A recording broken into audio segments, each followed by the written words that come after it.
सभी का स्वागत है एनडीटीवी राजस्थान पर और मैं हूं आपके साथ शुभेंदु सिंह। आप देख रहे हैं राजस्थान प्राइम और आज राजस्थान प्राइम की शुरुआत कर रहे हैं चुनावों की सरगर्मियों को लेकर। आपको पता ही है कि देश भर के अंदर दो राज्यों के अंदर जब चुनाव चल रहे हैं तो उसको लेकर के नेता अपनी जीत की दावेदारी कर रहे हैं।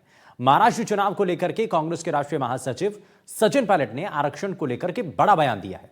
सचिन पायलट ने एनडीटीवी से खास बातचीत में मुख्यमंत्री पद को लेकर के भी उन्होंने बात की है।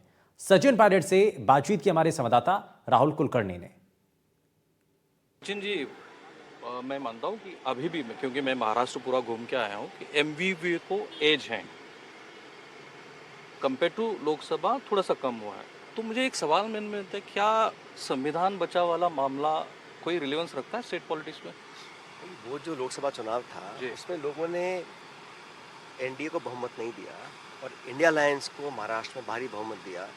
तो जो भाजपा चाहती थी 300 पार 400 पार वो नहीं कर पाए, इसलिए संख्या बल नहीं है कि वो संविधान से कुछ छेड़छाड़ कर सकें, इसलिए पॉसिबल नहीं हुआ। लेकिन ये आवाज़ उनके अंदर से उठती थी भाजपा के साथियों के यहाँ से कि आरक्षण संविधान इस पर चर्चा होनी चाहिए, संवाद होना चाहिए, इसको और इसमें चेंज करना चाहिए।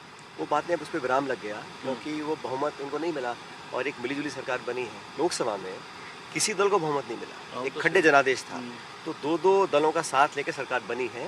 तो जनता ने करारा जवाब दिया है। महाराष्ट्र के लोग उसी को रिपीट करेंगे जो लोकसभा में किया था और अच्छे बहुमत से एमपी की सरकार बनी। मेरा सवाल ये था कि क्या स्टेट असेंबली में संविधान वाला मामला कोई रिलेवेंस रखता है, क्योंकि सोयाबीन वाला इशू है, लोकल हाईकोर्ट हो चुका है चुनाव। हमारे 5 गारंटी देखो, हम लोगों ने कपास, सोयाबीन और प्याज, ये 3 बड़े यहाँ पर क्रॉप्स हैं, उसके ऊपर बात को रखा है। हमने चिकित्सा पर ध्यान दिया है, जो गरीब महिला उन पर ध्यान दिया है। लेकिन भारतीय जनता पार्टी तो वही दल है ना, चाहे वो लोकसभा चुनाव हो, विधानसभा चुनाव हो, मानसिकता, काम करने का तरीका, विचारधारा तो वही है। लेकिन जो हम चाहते हैं मुद्दे चर्चा होनी चाहिए, वो किसान के, नौजवान के मुद्दे होने चाहिए महाराष्ट्र में।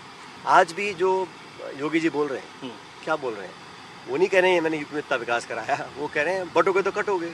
इस प्रकार की भाषा का प्रयोग करना उनकी बौखलाहट को दिखाता है। और मैं मानता हूँ हमें नारा देना चाहिए, पढ़ोगे तो बढ़ोगे। एक सकारात्मक नारा देना चाहिए। ये बोलना कटोगे, कौन काट रहा है, किसको बांटना चाह रहे हैं? तो लोगों के जहन में डर पैदा कर वोट लेना ठीक नहीं है। कांग्रेस इकट्ठा है, सब लोग मिलकर चुनाव लड़ रहे हैं। ना सिर्फ कांग्रेस इकट्ठा है, एमवीए इकट्ठा तो कांग्रेस की बात करते हैं। पूरी कांग्रेस एकजुटता से चुनाव लड़ रहे हैं और एमवीए इकट्ठी है, एनडीए अलायंस पूरा इकट्ठा है। और ये चुनाव बहुत महत्वपूर्ण होगा देश की राजनीति में भी। इसलिए महाराष्ट्र के लोग बड़े समझदार लोग हैं और सोच समझ के अपना वोट का प्रयोग करेंगे और अच्छे मैंडेट के साथ हम लोग यहाँ सरकार बनाएंगे। ठीक है, देखिए मेरा एक फीडबैक है, चूंकि मैं घूमने के बाद ये कह रहा हूँ कि जो लोकसभा चुनाव में कांग्रेस को एज मिली थी वो गंवा चुकी है कांग्रेस। फिर भी उसके बावजूद मैं कह रहा हूँ कि कांग्रेस को एज है। वो इसलिए गंवा चुके हैं कि जो मुद्दे थे, जो नेता थे, जो चीफ मिनिस्टर की बात थी, जो सीट शेयरिंग थी, और जिस तरीके से शरद पवार जी लोगों में जा रहे हैं, जिस तरीके से सभाएं कर रही है, उसमें कुछ कमी दिखती है। मुझे पता नहीं कि आपका क्या फीडबैक है। इस उम्र में भी पवार साहब दिन की 4-4, 5-5 सभाएं ले रहे हैं। और आपने कहा टकराव की बात, आज महाराष्ट्र में जो मुख्यमंत्री हैं वो तो इसके बीजेपी के साथ समर्थन से, तो बीजेपी घोषणा क्यों नहीं करती एकनाथ शिंदे जी दोबारा मुख्यमंत्री बनेंगे? वहाँ पे बहुत ज़बरदस्त खिंचाव है दोनों उप मुख्यमंत्रियों में और मुख्यमंत्री में। तो हम तो विपक्ष में हैं, हमने कहा हम निर्णय लेंगे चुनाव आने के बाद। क्या आप मेरा सवाल टाल रहे हैं? नहीं, जो वर्तमान मुख्यमंत्री है उसको घोषित क्यों नहीं कर रहे हैं? तो ये जो खिंचाव है, आपने कहा ना कांग्रेस के अंदर ऊपर, ऐसा नहीं है, हम सब मिलकर लड़ रहे हैं। और आपने जो आपका आंकलन है, मैं मानता हूँ वो गलत आंकलन है, क्योंकि जो फीडबैक मुझे मिला है कि हम लोग पहले से ज़्यादा बहुमत लेंगे। और जब स्टेट का इलेक्शन होता है उसमें एक अलग धारणा लोगों की रहती है, राष्ट्र के चुनाव अलग धारणा रहती है। लेकिन महाराष्ट्र के लोग जानते हैं उनका फ्यूचर कहाँ सेफ है, इसलिए एमवीए को वोट डालेंगे। अच्छा, 155 अगर लोकसभा चुनाव का नतीजा आप देखोगे तो 155 स्टेट असेंबली में एमवीए आगे थी। आपका क्या आकलन है? उससे ज़्यादा मिलेंगे हमको इस बार।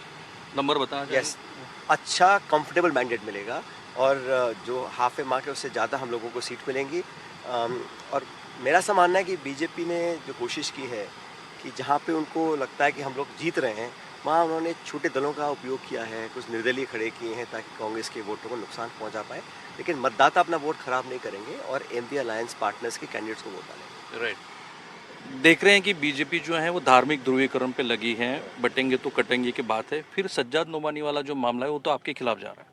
देखिए, मैं हमेशा कहता हूँ कि राजनीति में धर्म का कोई इस्तेमाल नहीं होना चाहिए। धर्म अलग है, वो अंदरूनी भावना है, आइडियलिस्टिक बात नहीं, हकीकत है। आप उसको आइडियलिस्टिक मानते हैं, मैं इसको हकीकत मानता हूँ कि राजनीति में धर्म का प्रयोग करके अगर आप वोट लेते हो तो आपका कमिटमेंट डेवलपमेंटल पे नहीं है, इश्यूज़ पे नहीं है। और भाजपा ने कई बार किया है, ये मंदिर, मस्जिद, हिंदू, मुसलमान। कांग्रेस ने कभी भी धर्म के नाम पर राजनीति नहीं करी है, और ये इतिहास इस बात का गवाह भी है। मैं मानता भी हूँ उसको। हाँ, तो ये बीजेपी को अपने गिरबान में झांकना चाहिए। आज भी आप कटोगे, बटोगे, मंदिर, मस्जिद, पाकिस्तान, हिंदुस्तान, ये बातें करनी है, या कपास, सोयाबीन, खाद, बिजली, बीज, तेल, रोजगार, निवेश, उद्योग, इसकी बात करनी चाहिए। तो आपने उनसे समर्थन मांगा था, उन्होंने खुद होके दिया है, उसको लेके फिर वो 17 जो उनकी मांगे थी उसको भी लेके, जो नाना पटोले का लेटर है उसको भी लेके बड़ी राजनीति बनी है। मैं तो उसमें बिल्कुल पढ़ना भी नहीं चाहता हूँ, मुझे मत आप पढ़िए मत, लेकिन 2 दिन से तो चर्चा यही है। चर्चा कुछ भी हो, कांग्रेस पार्टी ने धर्म के नाम पर राजनीति नहीं की है, ना धर्म के नाम पर वोट मांगे। हमारे लिए सब मजहब, सब धर्म बराबर हैं। हर मतदाता को एक वोट का अधिकार है, और जिसका जो मन होगा वहाँ वोट डालेगा। धर्म और राजनीति को अलग रखना चाहिए। तो अगर वो वीडियो नहीं आता सज्जद नूमानी साहब का तो अच्छा रहता। कोई सपोर्ट करे या ना करे, उनकी व्यक्तिगत इच्छा है। Right. हर देश प्रदेश के नागरिक को वोट डालने का अधिकार तो है। आप पत्रकार हो, लेकिन आप भी किसी ना किसी को वोट डालोगे। आप किसी को समर्थन करो, किसी का विरोध करो, ये आपकी इच्छा है। अच्छा, एक बहुत बड़ा मामला है आरक्षण को लेके, चूंकि राजस्थान भी इसको देख चुका है, एजिटेशन भी देख चुके हैं। क्या आपको लगता है मराठा आरक्षण को लेके आपके खेमे में कुछ बात हुई, जो राहुल जी कहते हैं कि इसके बाद जो है वो जनगणना? हम लोगों ने हमेशा सकारात्मक रवैया अपनाया है, और राहुल जी ठीक कह रहे हैं कि हमें साइंटिफिक डेटा, आंकड़े चाहिए। देखिए, जो एक सेंसस होता है वो सर्वे से अलग होता है, सर्वे अलग होता है, सेंसस अलग होता है। और भारत सरकार ने जानबूझ के कोविड का बहाना लेके बहुत दिन से सर्वे नहीं कराया, सेंसस नहीं कराया।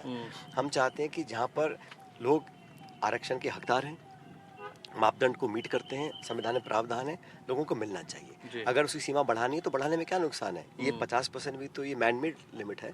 तमिलनाडु में से ज़्यादा है, महाराष्ट्र में से ज़्यादा है। तो हम चाहते हैं कि अच्छा साइंटिफिक डेटा हमें मिल जाए, उसके आधार पर जो मापदंड को मीट करता है उन लोगों को मिलना चाहिए आरक्षण।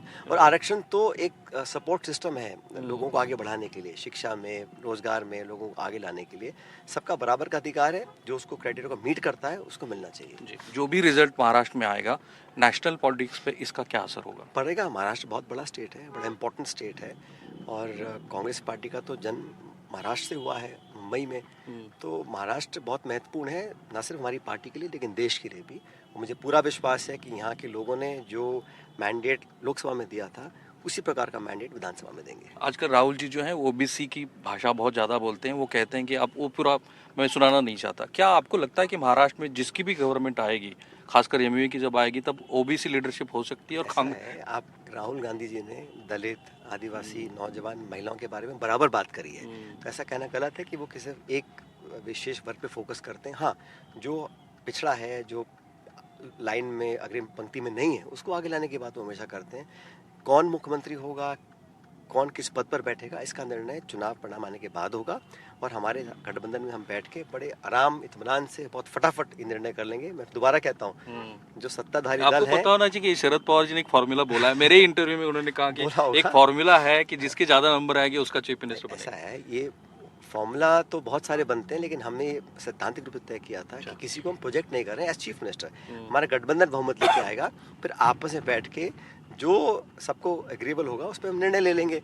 लेकिन जो वर्तमान सरकार है वो कंफ्यूजन में है कि शिंदे साहब को रिपीट करना है कि नहीं करना है, या वो फेस बनेंगे नहीं बनेंगे। अब चुनाव में 2 दिन रह गए हैं, अभी तक भाजपा ने ये नहीं कहा है कि जो वर्तमान मुख्यमंत्री है वो दोबारा सीएम बनेंगे। राइट, आप जगह जगह पे घूमे, क्या वाइब्स हैं?